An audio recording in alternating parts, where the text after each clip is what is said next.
you see how quickly it escalated. Now, there is another story that I want to talk about in regard to this flock system and maybe give you a perspective that you haven't thought of, especially if you're in the fictional city of Wartown's vicinity. Not too long ago, there was an incident that happened that I call the Centerville Swastika Mobile Ordeal. And I've been wanting to talk about it on a podcast because I haven't heard anybody kind of give it the angle that I have. But for those of you who aren't in this area, and for those of you who are, here's a refresher. It was a few months ago. Let's see, July. It was in July where there was a car, okay, that was spotted at the local mall that had racist slurs and a swastika on it, okay?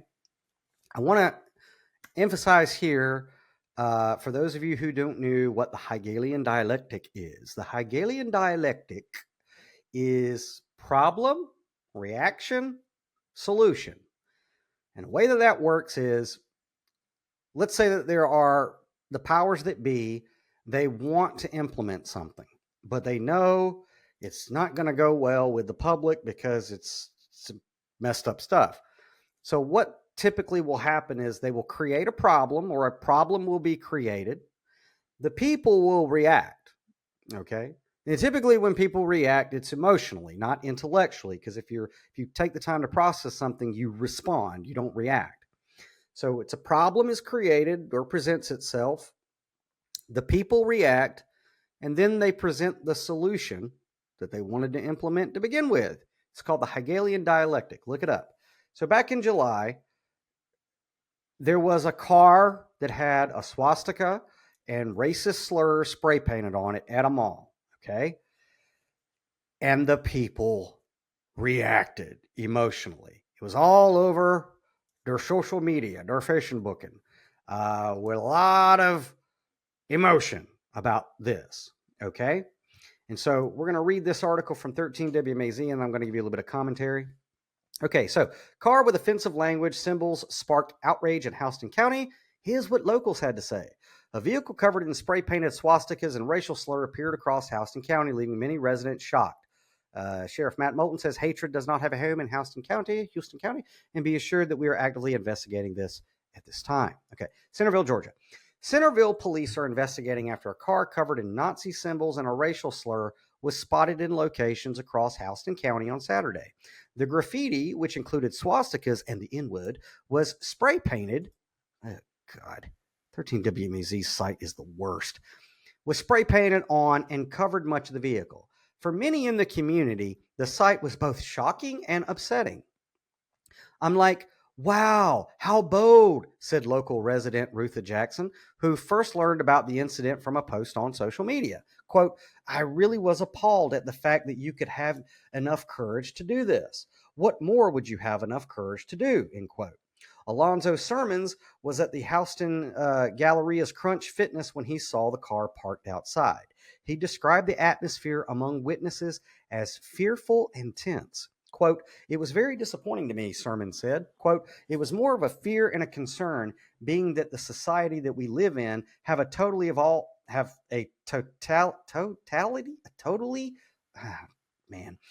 kinds of different challenges with shooters and things of that nature. They just don't know what to expect, end quote. Sermon said that the police did what they could under the circumstances. Quote, understanding the First Amendment and understanding people's unfortunate opinions from my perspective, it is what it is, end quote, said Sermons. Jonathan Johnson, president of the Houston County NAACP, responded by stressing the ongoing need for community vigilance.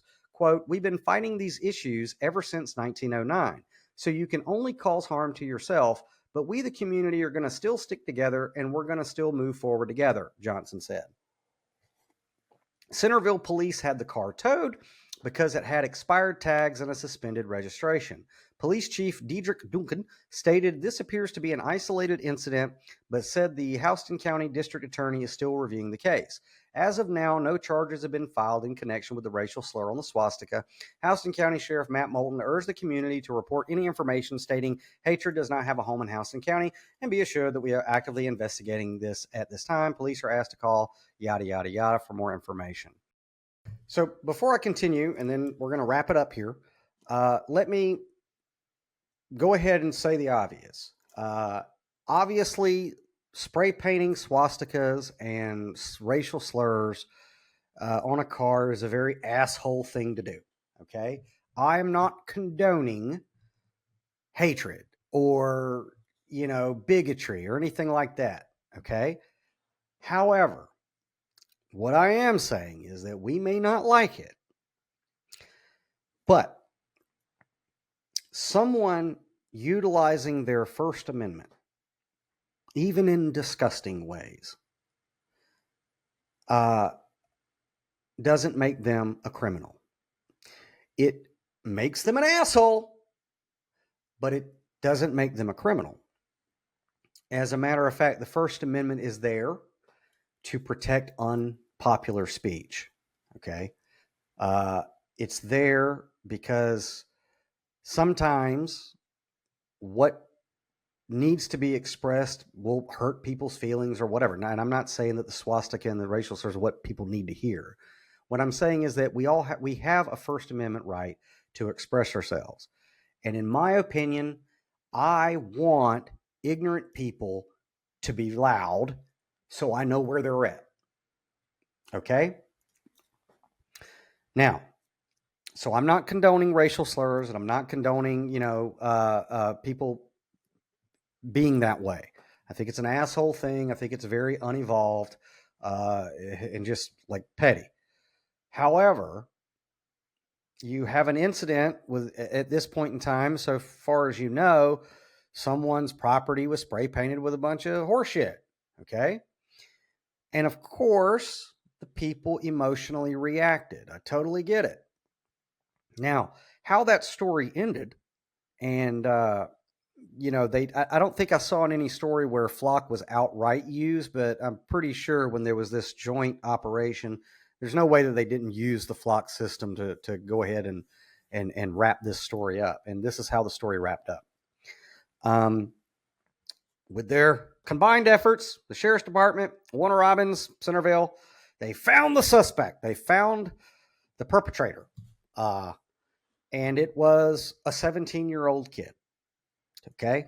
And again, pretty sure that Flock was involved.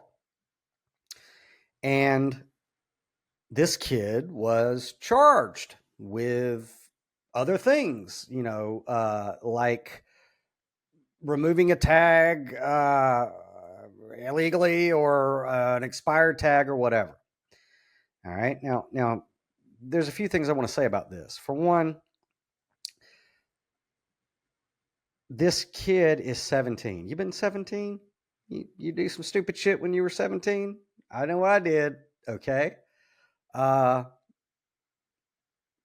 think it's very evident that every adult in this 17-year-old kid's life utterly failed him. This is abundantly clear. But he's 17, right?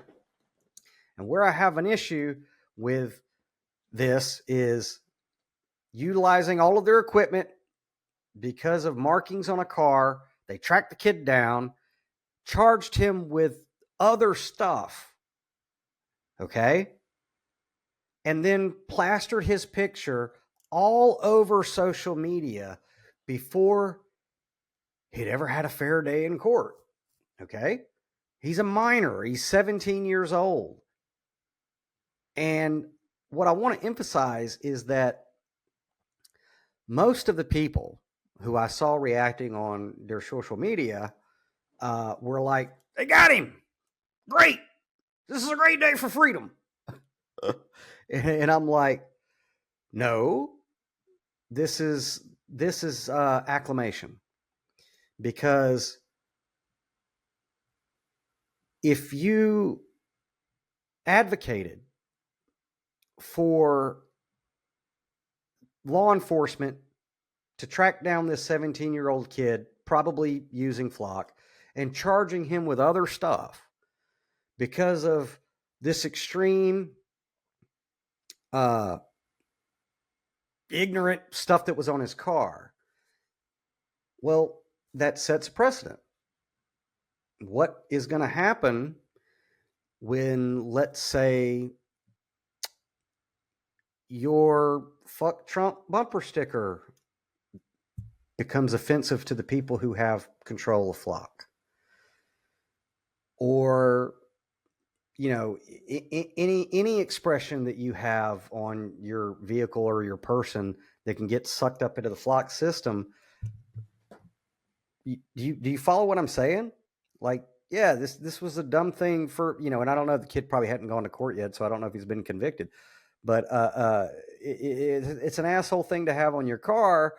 But this was a perfect acclamation topic to get people to put a rubber stamp on using mass surveillance and these kind of tactics to track people down by markings on a car. And I'm pretty sure that they had to use the Flock system in this incident.